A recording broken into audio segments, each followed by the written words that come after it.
Proust, consolation, figurez-vous qu'on est le 14.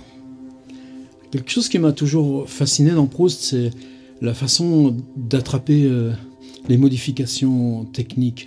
Pas en tant qu'elles soient techniques, mais en tant qu'elles soient médiation d'un autre espace de relation. Personne à personne, être à être, ou être à son environnement. Ça vaut pour l'électricité, ça vaut pour le téléphone, ça vaut pour la photographie. On n'a pas encore regardé ça de près. Bon, finalement, on a encore du taf. Alors moi, je suis d'un âge qui fait que dans ma Vendée de l'époque, j'entendais encore dire couramment les aroupiagnes. Un aroupiane, ou les aroupianes au pluriel, d'abord, c'est des choses qu'on ne voyait pas vraiment fréquemment. Il fallait des démonstrations, vous savez, comme ce livre extraordinaire de William Faulkner qui s'appelle Pylone, 1925. Avec vous savez, on plantait 2 poteaux à 2 km de distance, et puis les avions faisaient des 8, comme ça, des fois, ça, puis ça durait 24 heures. Dans Proust, on n'en est pas encore à Pylone, mais peut-être pas si loin. Il y a des aéroplanes. Et en regardant sur... alors c'est facile, mais vous cliquez, vous ouvrez la recherche du temps perdu, on ouvre la petite case recherche, aéroplane, 18 résultats trouvés. Et il y a un passage. Et ce passage, quelque chose qui pour moi est tellement fabuleux comme espèce d'assomption du réel, de la littérature, et de ce qu'on projette d'aspiration poétique dans le réel, que ça vaut le coup de regarder un petit peu. Alors, au départ, c'est juste le mot dans son emploi général, une phrase qui n'a rien à voir. Je ne faisais du reste en somme que concentrer dans une soirée l'incurie qui, pour les autres hommes, est diluée dans leur existence entière, où journellement, ils affrontent sans nécessité le risque d'un voyage en mer, d'une promenade en aéroplane, ou en automobile, quand les attend à la maison l'être que leur mort briserait. Et il n'y a aucune image. La deuxième occurrence dans ma barre de recherche, extraordinaire par contre celle-là.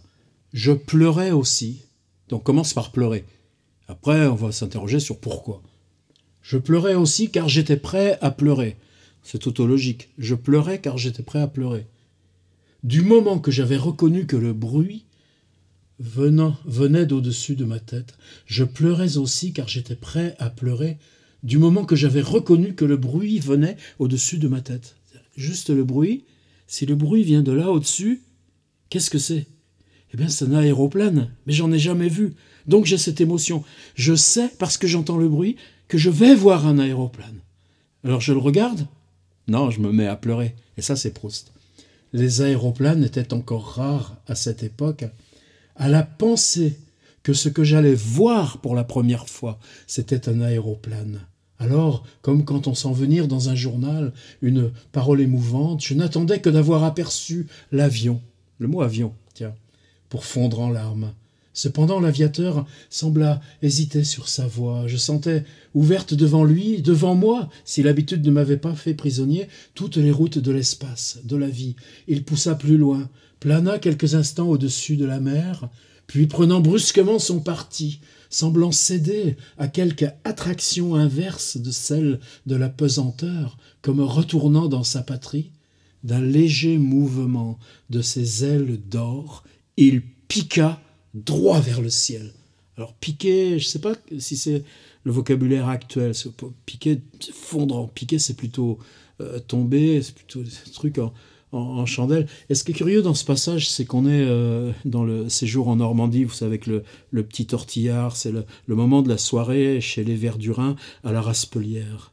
Donc si vous prenez la chronologie du narrateur, dans la vie du narrateur, on serait vers 1906-1910. Mais pas après. C'est l'année qui correspond à la Raspelière, vous savez, ça fait beaucoup de bruit parce que il y avait eu plusieurs morts écrasés par les voitures. C'est-à-dire ces jeunes bourgeois sur la côte normande qui fonçaient, il y a eu des enfants qui sont morts. Et donc, à un moment donné, la réaction populaire est telle qu'ils doivent un petit peu se cloîtrer, chacun chez eux. C'est pour ça qu'on connaît bien cette période. Mais si vous regardez les avions, à l'époque, c'est encore extrêmement primaire. Qu'est-ce qui fera évoluer l'aviation ? la guerre de 14-18. Donc l'avion qui monte en chandelle, eh bien, c'est la période où Marcel Proust est en train d'écrire La Raspelière, donc entre 1915 et 1920. Allez, cette espèce de décalage chronologique de décrire dans une scène censée se passer en 1910 un avion qui a bénéficié de tous les progrès de la guerre 14-18 m'a toujours enchanté. Je vous la refais, parce qu'il y a cette histoire de pleurer, de fondre en larmes. C'est ça qui est formidable.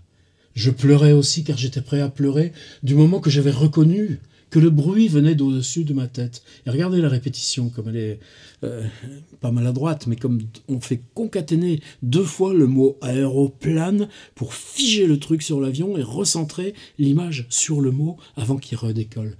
Les aéroplanes étaient encore rares à cette époque. À la pensée que ce que j'allais voir pour la première fois, c'était un aéroplane. Comme c'est mal foutu. Alors, comme quand on sent venir dans un journal une parole émouvante, je n'attendais que d'avoir aperçu l'avion pour fondre en larmes. Donc il ne le voit pas en gros. Cependant, l'aviateur sembla hésiter sur sa voie. Je sentais ouverte devant lui, devant moi, et il pose l'aviateur après l'avion et il s'identifie à l'aviateur. Et à ce moment-là, ce qui est fascinant, c'est cette liberté d'aller dans les 3 dimensions, toutes les routes de l'espace, de la vie. Toutes les routes de l'espace, de la vie. Il poussa plus loin, plana quelques instants au-dessus de la mer, puis prenant brusquement son parti, semblant céder à quelque attraction inverse de celle de la pesanteur, comme retournant dans sa patrie d'un léger mouvement de ses ailes d'or, il piqua droit vers le ciel. Et j'aurais même dû faire un petit flashback, parce que comment il y va, le narrateur, à la Raspelière? Figurez-vous qu'il y va à cheval. Et à un moment donné, son cheval, voilà, c'est ça. Leur souvenir replaçait les lieux où je me trouvais tellement en dehors du monde actuel que je n'aurais pas été étonné que j'avais au cours de ma promenade croisé un personnage mythologique. Tout à coup, mon cheval se cabra. Il avait entendu un bruit singulier. J'eus peine à le maîtriser, à ne pas être jeté à terre. Puis je levai vers le point d'où semblait venir ce bruit, mes yeux pleins de larmes. Et je vis à une 50aine de mètres au-dessus de moi, dans le soleil, entre 2 grandes ailes d'acier étincelant qui l'emportait, un être dont la figure peu distincte me parut ressembler à celle d'un homme. C'est-à-dire, pour se confronter à l'aviateur, on met le narrateur sur un cheval. Franchement, il n'a jamais pris une leçon d'équitation de toute sa vie. Et son cheval se cabre. Vous vous rappelez de Zorro? Eh bien, le narrateur, sur son cheval cabré, fait face, tout d'un coup, à l'aviateur. Extraordinaire passage. Mais on continue, c'est pas celui qui m'émerveille. Celui-ci, c'est plutôt la construction qui est... Je pense que si Proust avait pu avoir la moindre idée de comment ça se banaliserait avec les charters d'aujourd'hui, là j'aurais eu une pub tout à l'heure. EasyJet, allez n'importe où pour réserver jusqu'à février 2020, et quelle que soit la destination, c'est 39 €. Mais tant qu'ils n'auront pas compris ce gaspillage de tout... Bon, là on n'est plus chez Proust. La première fois, c'était un aéroplane qui sont... Voilà, ça c'est mon passage. J'étais maintenant libre de faire, aussi souvent que je voulais, des promenades avec Albertine. Comme il n'avait pas tardé à s'établir autour de Paris des hangars d'aviation. Cherchez le mot hangar dans la langue française. Dans Proust, il y a cette occurrence du hangar dans la langue. Comme il n'avait pas tardé à s'établir autour de Paris des hangars d'aviation, qui sont pour les aéroplanes ce que les ports sont pour les vaisseaux. Vous voyez la métaphore? Et que depuis le jour où, près de la Raspelière, la rencontre quasi mythologique d'un aviateur dont le vol avait fait se cabrer mon cheval. Ça, c'est quelque chose, par exemple, quand on travaille des manuscrits avec des gens, c'est quelque chose que j'ai difficulté à faire passer, c'est-à-dire la façon pour construire une figure nouvelle. Et là, Proust est vraiment symptomatique, mais il n'y a pas que lui. On a toujours ce pacte avec le lecteur, pas de lui faire se remémorer, pas d'alourdir, mais de reposer l'enjeu, de reprendre une espèce de vue rétrospective sur ce qu'on a traversé, toujours comme s'il fallait syncrétiser la totalité du livre au moment où s'amorce une petite nuance neuve. Et à ce moment-là, la rémanence dans le mental du lecteur, ou la possibilité même d'être débarrassé de la compréhension, parce qu'on vous a réinstallé confortablement dans le fauteuil avec tous les éléments de narrativité dont vous avez besoin, et vous pouvez vous abandonner complètement à cette petite figure qui surgit. Ça, pour moi, c'est un fonctionnement de l'écriture, pas seulement du romanesque, qui est vraiment important. En tout cas, qui est une des signatures formelles importantes de Proust, son côté fractal. Chaque point, chaque phrase contient le livre en entier. C'est-à-dire que là, le passage que je vous ai lu, qu'on aurait pu oublier, le passage de la Raspelière avec la première fois qu'on est confronté à un avion, et puis ce cheval qui vient comme... Je ne sais pas, mais en tout cas, si, justement, comme outil face outil, animal contre mécanique, et la position du narrateur sur son cheval cabré, un petit peu comme l'aviateur qui, lui, manie son monomoteur et son hélice. Donc, flashback, que depuis le jour où, près de la Raspelière, la rencontre quasi mythologique d'un aviateur dont le vol avait fait se cabrer mon cheval. En même temps, vous voyez, ça va vite. C'est-à-dire, on vous remémore l'image, on vous la reconstruit, rien de deux, avait été pour moi comme une image de la liberté. J'aimais souvent qu'à la fin de la journée, le but de nos sorties, vous voyez, comme à la fin de la journée, le but de nos sorties, c'est-à-dire cette sensation de fin d'après-midi et de sortir précède la sortie elle-même. Le but de nos sorties, tiré, agréable d'ailleurs, à Albertine, passionnée par tous les sports, fut un de ces aérodromes. Nous nous y rendions, elle et moi, attirés par cette vie incessante des départs et des arrivées qui donnent tant de charme aux promenades sur les jetées. C'est-à-dire, vous voyez la jetée où le truc qui avance vers la mer, on reprend donc la métaphore de la barque et du port, mais cette fois, évidemment, c'est comme autrefois l'aéroport d'Orly. Pour moi, c'est 1964-65. On y était allé avec notre première DS-19 et c'est là que j'avais vu, figurez-vous, Joseph Kessel. Mais lui qui n'aurait pas baissé les yeux sur du menu frottin paysan comme ça. Mais on avait fait tout le voyage. La première fois aussi que j'avais vu une autoroute pour voir les caravelles depuis la grande terrasse vitrée de l'aéroport d'Orly. Fut un de ces aérodromes, nous nous y rendions, elle et moi, attirés par cette vie incessante des départs et des arrivées qui donnent tant de charme aux promenades sur les jetées, ou seulement sur la grève pour ceux qui aiment la mer, et aux flâneries autour d'un, entre guillemets, centre d'aviation pour ceux qui aiment le ciel. À tout moment, parmi le repos des appareils inertes et comme à l'ancre, l'immobilité d'un avion, là encore accroché par une ancre, par la métaphore, nous en voyions un péniblement tiré par plusieurs mécaniciens, comme traînait sur le sable une barque demandée par un touriste qui veut aller faire une randonnée en mer. Puis le moteur était mis en marche, l'appareil courait, prenait son élan. Enfin, tout à coup, à angle droit, il s'élevait lentement, dans l'extase raidie, comme immobilisé d'une vitesse horizontale, soudain transformée en majestueuse et verticale ascension. L'objet de la narration, c'est précisément la prise de vitesse. Il n'y a pas d'autre équivalent dans la littérature française. Albertine ne pouvait contenir sa joie. Elle demandait des explications aux mécaniciens, c'est-à-dire que là, maintenant, arrivent les personnages qui, maintenant que l'appareil était à flot, toujours la métaphore qui continue, l'appareil était à flot, rentrait, le passager, cependant, ne tardait pas à franchir des kilomètres. Vous voyez, il y a toujours un petit témoin, comme quand on avait parlé du voyageur. Là, c'est le passager. Ça y est, il est parti. Vous restez. Lui, il est parti. Il n'aurait pas fait le baptême de l'air, Marcel Proust. Lovecraft s'était payé $4 et quelques à Cape Cod, son baptême de l'air de 12 minutes, avec Frank Belknap Long. Mais c'était en 1928. Là, on est quand même 20 ans plus tôt, les mecs.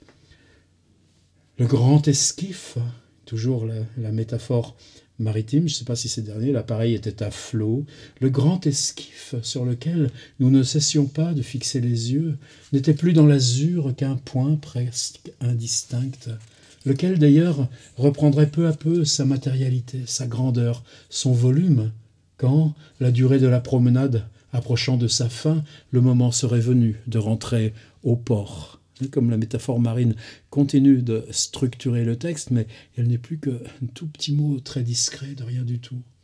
Et nous regardions avec envie, Albertine et moi, au moment où il sautait à terre, le promeneur qui était ainsi allé goûter au large, dans ses horizons solitaires, le calme et la limpidité du soir. Qui était allé ainsi goûter au large, dans ses horizons solitaires, le calme et la limpidité du soir. C'est presque une image baudelairienne. Puis, soit de l'aérodrome, soit de quelques musées, de quelques églises que nous étions allés visiter, nous revenions ensemble. Voilà. Fin de ce petit passage. Ça, j'avais envie qu'on le partage. Alors ensuite, mais ça, cet aéroplane que j'avais vu à Balbec changer son énergie en élévation, planer au-dessus des flots, se perdre dans le ciel, toujours la remémoration syncrétique. Là, par contre, on est... là, c'était vers la page 1680. On est toujours à la prisonnière, mais cette fois vers la fin de la prisonnière. Beaucoup plus loin, 80 pages plus loin. C'est une autre promenade, mais dans ce moment très bizarre, vous savez, où la prisonnière Proust ne sait pas comment s'en tirer. Donc, bon, qu'est-ce qu'il va faire ? Elle va mourir. La pauvre Albertine. Comme son copain Agostini, lui, par contre, s'écrase à Nice, en mer, avec son avion, qui avait contribué à financer Marcel Proust. Donc là, vous voyez, biographiquement, il y a du lourd derrière. Donc là, avec Albertine, ils sont partis faire une autre promenade, cette fois à Versailles. Soudain, j'éprouvais de nouveau la nostalgie de ma liberté perdue, entendant un bruit que je ne reconnus pas d'abord, à nouveau la stratégie du bruit, et que ma grand-mère eut, lui aussi, tant aimé. Bon, c'était comme le bourdonnement d'une guêpe. « Tiens, me dit Albertine, il y a un aéroplane. Il est très haut, très haut. » Je regardais tout autour de moi, mais je ne voyais sans aucune tache noire que la pâleur intacte du bleu sans mélange. Et comme la question, là, il n'y a plus la métaphore marine. Donc si vous n'avez plus la métaphore marine, il vous reste quoi ? Bien obligé de dire le ciel. J'entendais pourtant toujours le bourdonnement des ailes qui tout d'un coup entrèrent dans le champ de ma vision. Là-haut, de minuscules ailes brunes et brillantes fronçaient le bleu uni du ciel inaltérable. Vous voyez, toujours aussi en atelier d'écriture, le problème qu'on a avec les adjectifs qui correspondent à l'adjectif est là parce que, a priori, c'est sa place normale. Il qualifie, c'est un adjectif qualificatif. Ben là, la phrase, elle s'effondre. Dans Proust, il y a cette Madame de Cambremer qui parle toujours avec 4 adjectifs. Faites l'exercice. Si vous parlez avec 4 adjectifs, ça sera bien forcé. Et là, ben, tout d'un coup, ça colle pas, quoi. C'est-à-dire que la pâleur intacte du bleu sans mélange, intact avec pâleur, mais bleu sans mélange, il n'y a plus d'adjectif. J'entendais pourtant toujours le bourdonnement des ailes qui tout d'un coup entrèrent dans le champ de ma vision, plus aucun adjectif. De minuscules ailes brunes et brillantes. Donc le mot avec un adjectif avant, minuscules et brunes et brillantes. Minuscules ailes brunes et brillantes. Et puis vous avez ça, verbe et le bleu uni du ciel inaltérable. C'est-à-dire que tout d'un coup, c'est quoi qu'on entend ? C'est le ciel ? Non, c'est l'adjectif inaltérable. C'est le mot inaltérable qui avale et le bleu et le ciel. Et là, on est dans Proust. J'avais pu, enfin, attacher le bourdonnement à sa cause, à ce petit insecte. Alors, métaphore animale, comme le cheval venait compenser le truc, mais, vous voyez, fini les métaphores maritimes. Ce petit insecte qui trépidait là-haut, sans doute à bien 2000 mètres de hauteur. Tout le premier était à 50 mètres, là on est passé à 2000. Je le voyais bruire. Qu'est-ce que ça veut dire ça ? Je le voyais bruire. Un mot qualifiant du son avec un verbe évidemment lié à la vision.